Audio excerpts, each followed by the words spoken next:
Banyak yang takut baracuda, tapi sebenarnya serangan ke manusia amat jarang terjadi.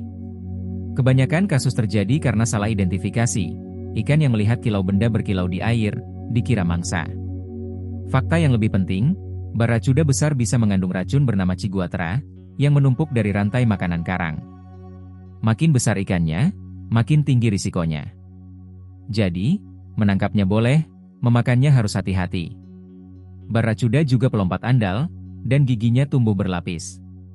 Satu hal yang pasti, di ekosistem terumbu, dia penjaga keseimbangan, memangsa ikan yang lemah, menjaga populasi tetap sehat.